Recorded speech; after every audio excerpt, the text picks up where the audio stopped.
네, 안녕하세요. 화요일의 남자 이상화 세무사입니다. 자, 오늘의 주제는 새로운 정부에서 증여공제를 확대하겠다라는 안을 가지고 왔습니다. 법인 대표님들은 어떤 행동을 해야 될까라는 생각을 한번 해봤습니다. 지난 시간에 저희가 법인세 인하에 이어서 정부의 핵심 세제 개편 정책 중에 하나인 증여공제 한도가 인상이 된다는 내용을 다루고 있는데요. 일단은 단순히 증여공제 한도가 올라간다는 내용을 설명드리려고 하는 것은 아닙니다. 이거를 같은 내용을 조금 더 디테일하게 들어가서 보면은 앞으로 법인과 법인 대표님을 위한 솔루션의 방향이 조금 더 다르게 가져갈 수 있는 풍요로운 인사이트를 드리려고 합니다.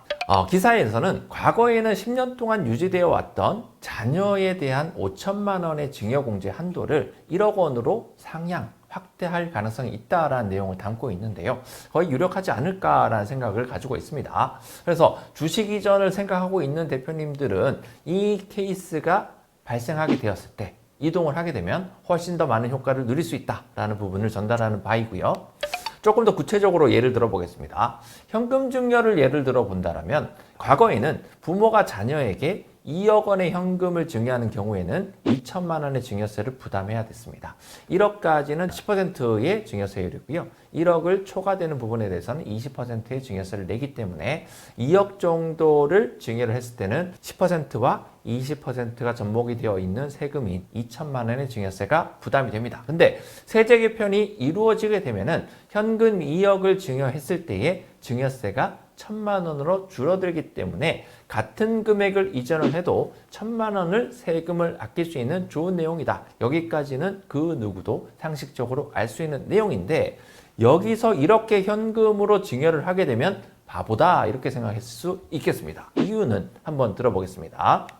일단은 우리 회사의 주식 가치가 중요하다는 얘기는 누누이 말씀을 드렸죠. 근데 주식의 가치는 항상 상승을 하게 되는 케이스로 보게 되면 조금 더 빠르게 주식을 이전을 했었을 때 많은 양의 주식을 이전하는 것도 맞는 말이고요. 이렇게 한도가 높아지게 된다라면은 조금 더 많은 주식을 이전할 수가 있다는 내용이 될 수가 있습니다. 그래서 동일한 세부담으로 예전에 2천만 원 세금 낼 거를 지금은 똑같은 2천만 원의 세금을 내면 더 많은 주식을 이전할 수 있는 긍정적인 요인이 생기고요. 이 긍정적인 나비 효과가 어떻게 돌아올 수 있는지를 다음 페이지에서 보도록 하겠습니다.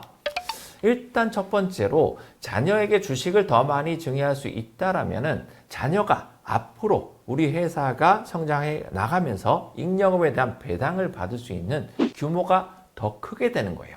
현금 증여를 하게 되면은 그 현금을 2억 원을 가져갈 때에 1,000만 원의 세금을 아낄 수 있다. 이 정도에서 끝나게 되는데 주식을 2억만큼을 증여할 수 있을 때 세금을 2천만 원 냈던 거를 1,000만 원으로 줄어들었다는 거죠. 그러면 예전만큼 2천만 원의 세금을 내면 2억만큼의 주식이 아닌 2억보다 더 큰 주식을 이전할 수 있는 거고요.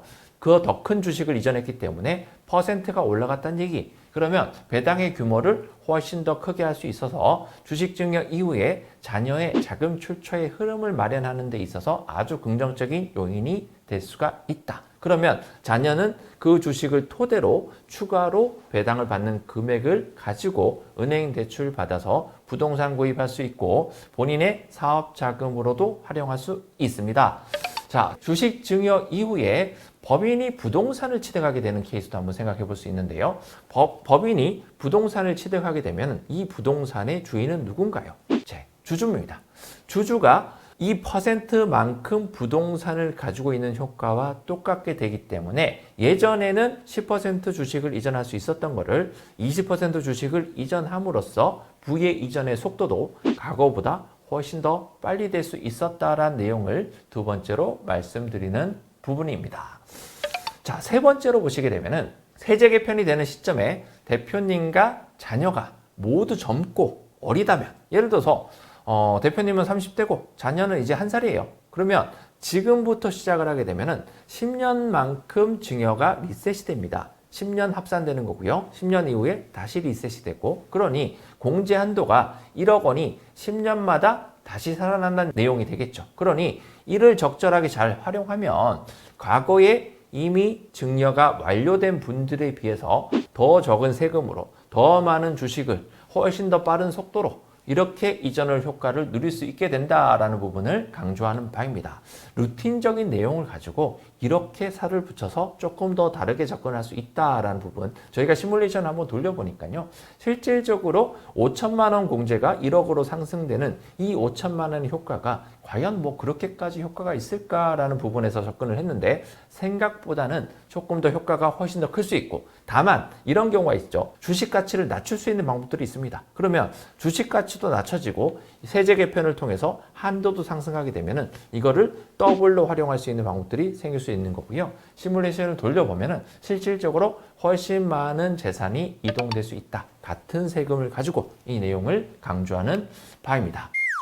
자, 이렇게 트렌드와 정책이 계속 바뀌고 있는 거예요. 근데 법인세 인하 말씀드렸고 증여세 한도 규정 올라간다, 긍정적인 효과 말씀드렸는데요. 우리나라 정부는 앞으로 소득세 개편안이 나와서 소득세를 어떻게 낮춰주겠다라는 내용은 아마 나오기가 힘들 것으로 보여집니다. 그렇기 때문에 법인을 잘 활용해서 접근하는 방법이 트렌드가 되고 있다라고 보시면 되는 부분인 거고요. 이 솔루션 방향에 대해서 전문가의 도움이 필요하신 분들이 반드시 존재한다라고 보여집니다. 자, 다음 시간에 좋은 내용을 가지고 다시 찾아뵙도록 하겠습니다.